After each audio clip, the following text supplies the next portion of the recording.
Good morning students. આજે આપણો lecture number 17.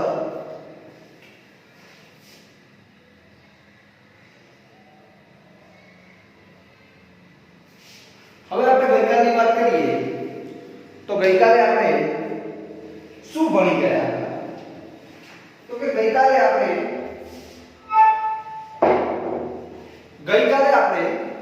શું ભણી ચૂક્યા હતા? તો ગઈકાલે આપણે a અને n આર્ટિકલ ભણી ચૂક્યા હતા. હવે આજે ભણવાનું છે આપણે ધ. સમજો ધ. a n આપણે ભણી ચૂક્યા છીએ. હવે આને બરાબર સમજો. આને આપણે ધ પણ કહીએ છીએ, ધી પણ કહીએ છીએ.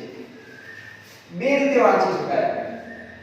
તો કે ધ અને ધી બે કેવી રીતે વાંચી શકાય એનો શું મીનિંગ સમજો. હું સમજાવું.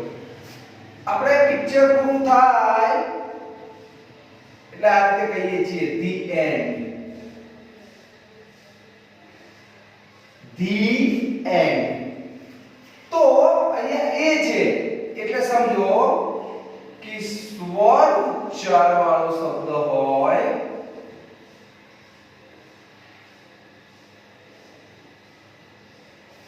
ત્યારે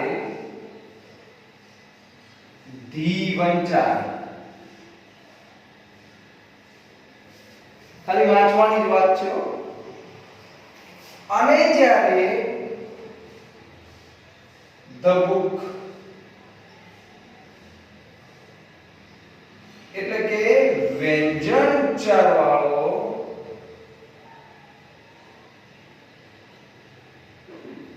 શબ્દ હોય ત્યારે ધ વંચાય.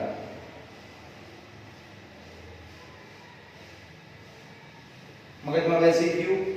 તો આ વસ્તુ સ્પેલિંગ એક જ છે પણ ધ અને ધી, ધ એન્ડ એટલે કે સ્વર ઉચ્ચાર. જ્યારે સ્વર ઉચ્ચાર વાળું હોય, ધારો કે એપલ આપ્યું છે તો આને હકીકતમાં રાઈટ વંચાય છે શું? The Apple. સમજો. ઓકે. સ્વર ઉચ્ચાર હોય એટલે ધી વંચાય. વ્યંજન ઉચ્ચાર હોય પેન આપ્યું છે, વ્યંજન ઉચ્ચાર ધ પેન. આ સાચું ઇંગ્લિશ પ્રોનાઉન્સ છે. મગજમાં રાખજો. પહેલા આટલું લખી નાખો. આ સમજૂતી પૂર્વક હતું.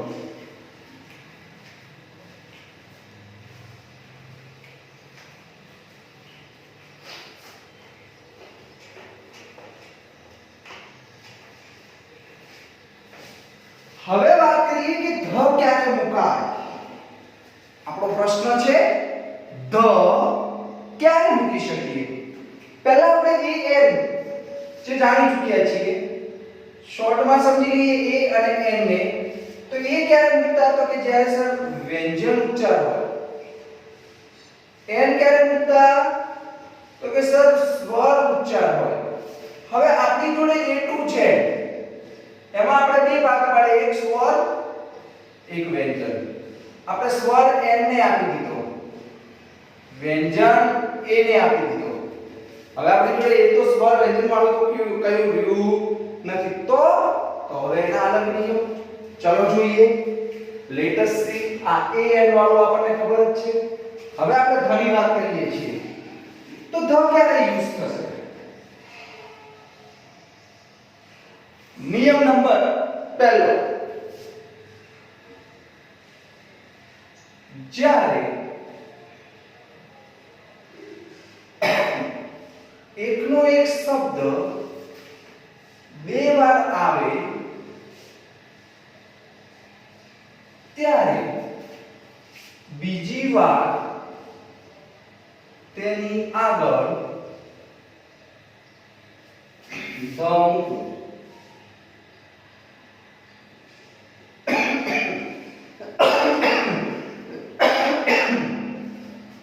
જ્યારે એકનો એક શબ્દ બે વાર આવે છે, કેટલી વાર આવે છે?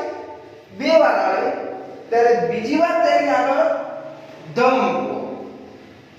આ કેવી રીતે સમજીએ, સમજવાનો પ્રયત્ન કરીએ. બરાબર સમજો. એકનો એક શબ્દ બીજી વાર આવે છે. એક્ઝામ્પલ લઈએ. This is pen.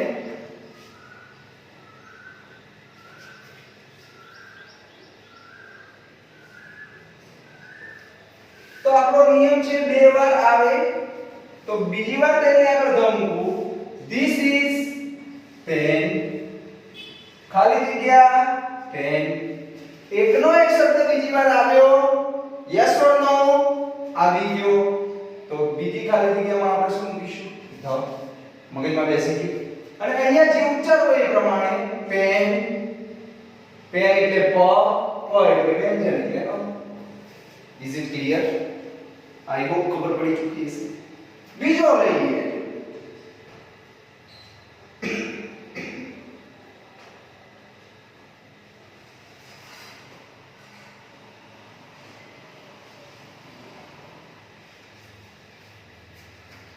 This is ખાલી જગ્યા apple, ખાલી જગ્યા apple is red.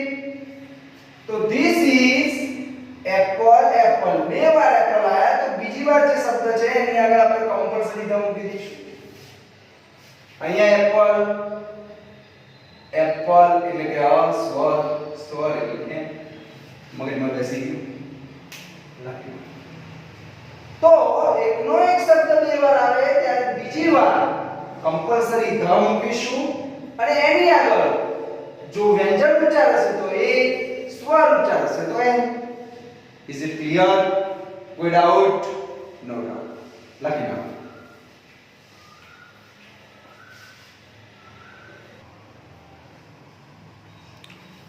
હવે આપણે આગળ જોઈએ કે ધ એક નિયમ, એકનો એક શબ્દ બે વાર આવે એના પછી સમજો બરાબર.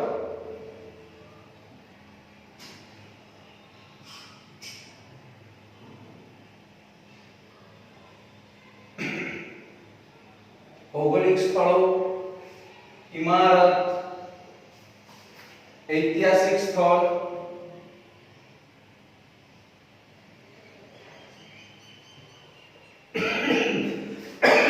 ભૌગોલિક સ્થળો, ઇમારત, ઐતિહાસિક સ્થળ મતલબ કેવું? Taj Mahal, Qutub Minar, China wall. સમજો, તાજમહેલ, કુતુબ મિનાર, ચાઇના વોલ આ જે છે ઇમારત છે, ઐતિહાસિક સ્થળો છે એની આગળ હંમેશા ધ્વજ આવે. શું આવે? ધ્વજ આવે. Is it clear? કે જે તાજમહેલ એક જ છે અજાયબી દુનિયાની, કુતુબ મિનાર, ચાઇના વોલ આ એક ઐતિહાસિક સ્થળો છે તો એની આગળ ધ્વજ આવે હંમેશા. નિયમ નંબર 2,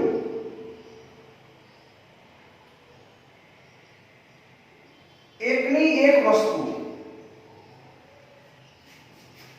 વિશ્વમાં હોય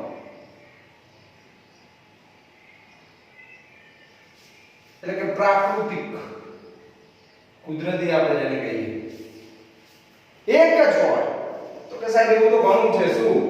સન, મૂન, સ્ટાર, અર્થ, સ્કાય આ બધું એકનું એક વસ્તુ છે તો આની આગળ આપણે હંમેશા ધ્વજ મૂકવો પડે. The sun, the moon, the star, the earth, the sky. મગજમાં બેસી ગયું? ટૂંકમાં એક જ વસ્તુ, ધ સન એક જ, મૂન એક જ, અર્થ, સ્ટાર તો એની આગળ આપણે ધ મૂકીશું. કુદરતી વસ્તુ છે. મગજમાં બેસી ગયું? એના પછીનો ટોપિક લઈએ તો નદી, પર્વત, મહાન ગ્રંથો,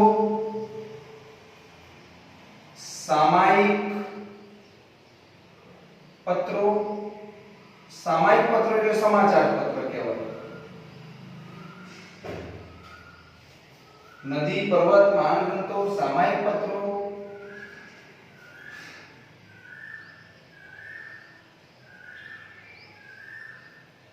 एक कौन सा भाग रह गया भाई? नदी, पर्वत, महान ग्रंथों, सामायिक पत्रों ने एक बाकी कर चलो याद आवे એટલે લખીએ. એના પહેલા જોઈએ નદી, ગંગા, પર્વત, હિમાલયા, મહાન ગ્રંથો, रामायण, भगवत गीता, बाइबल, कुरान, सामायिक, Divya Bhaskar, times of India,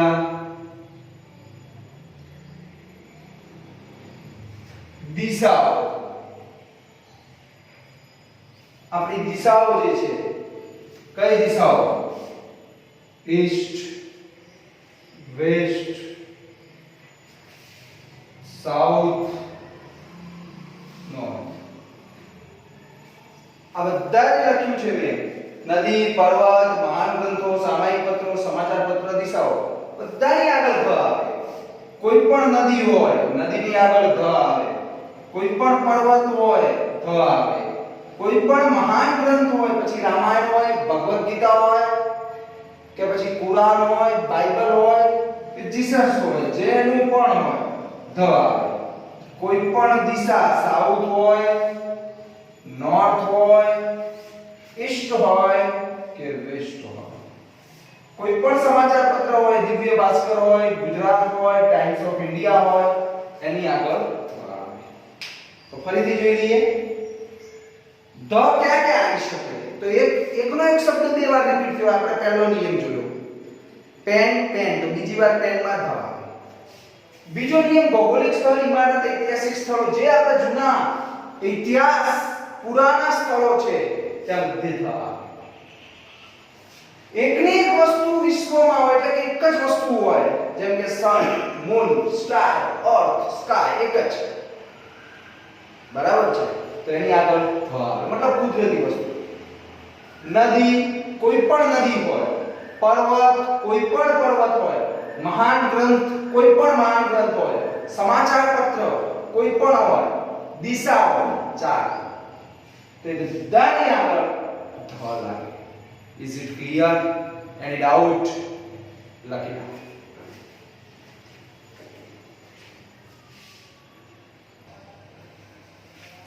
હવે છેલ્લા બે નિયમ બાકી છે એની ચર્ચા કરીએ તો હવે ઓર્ડિનલ નંબર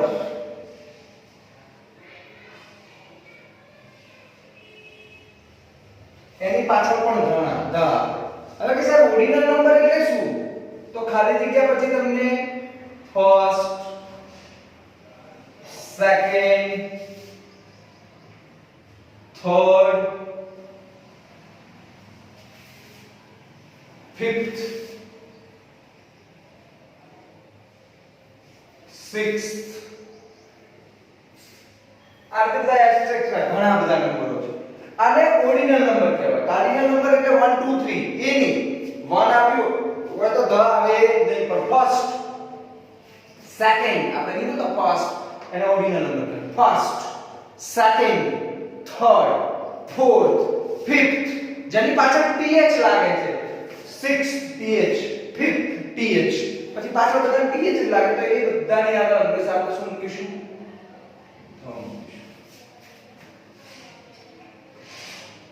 સિમ્પલ મગજમાં બેસી ગયું ઓર્ડિનલ નંબર પછીની વાત કરીએ તો એક સુપરલેટિવ ડિગ્રી આવે છે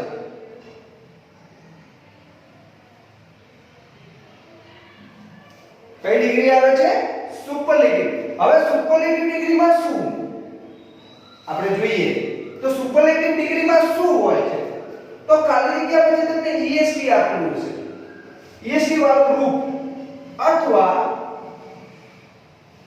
ખાલી જગ્યા પછી તમને મોસ્ટ આપેલું છે ત્યારે તમારે ખાલી જગ્યામાં શું મૂકવાનું રહેશે તો એક્ઝામ્પલ જુઓ એને સુપરલેટિવ ડિગ્રી આપણે કહીશું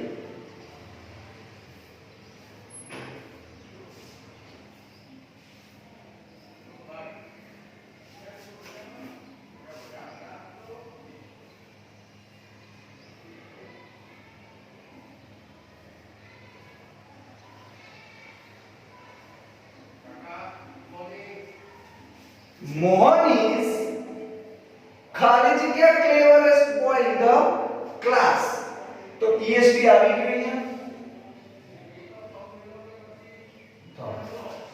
clear I hope you can understand તો આપણા નિયમોમાં જોઈએ તો ફર્સ્ટ નિયમ એકનો એક શબ્દ બીજી વાર રિપીટ થયો હોય 10 10. બીજો નિયમ ઐતિહાસિક સ્થળો યાદ રાખવાનું. ત્રીજો નિયમ કુદરતી વસ્તુ એકની એક સન મૂન આપણો ત્રીજો નિયમ. ચોથો નિયમ નદી પર્વત દિશા નદી પર્વત દિશા મહાન ગ્રંથો સામાયિક પત્રો. પાંચમો નિયમ ordinal number first second third fourth fifth and last superlative degree EST અથવા મોસ્ટ. આ નિયમ આના સિવાય ધ બારનું આવે નહીં. કમ્પ્લીટ લખી નાખો.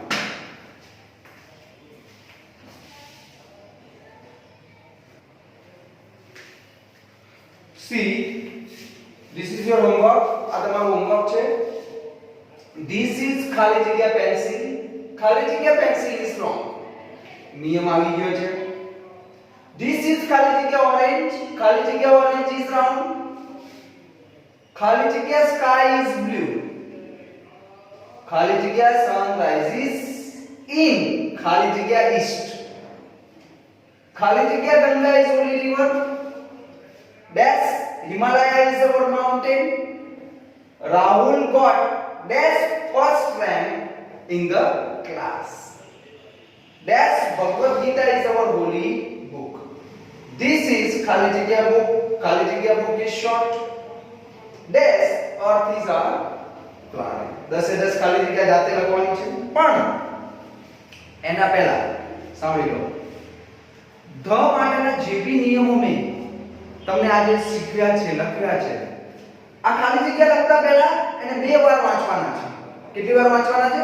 પહેલા તો એક વાર તમારે લખવાનું છે. લખ્યા પછી બે વાર વાંચવાના છે. મગજમાં બધા નિયમો ફિટ હોવા જોઈએ પછી જ આ ખાલી જગ્યા લખવાની. મગજમાં બેસી ગયું ડાયરેક્ટ સમજ્યા વગર લખવી નહીં. અને એ પત્યા પછી એ એન અને ધ આર્ટિકલ આપણું આજે પૂરું થઈ ગયું છે. એ એન અને ધ ત્રણેયના જેટલા નિયમો એ દરેકને રિપીટ કરી દરેકને મગજમાં હોવા જોઈએ. નેક્સ્ટ મંડે એ એન ધ નો ટેસ્ટ રહેશે. વચમાં પણ રહી શકે. મગજમાં બેસી ગયું તો આ ત્રણેયનું ટોપિક્સ કમ્પ્લીટલી આપણને યાદ હોવું જોઈએ. I hope you will understand. તો આજે આટલા સુધી જ રાખીએ છીએ. Thank you. Have a nice day.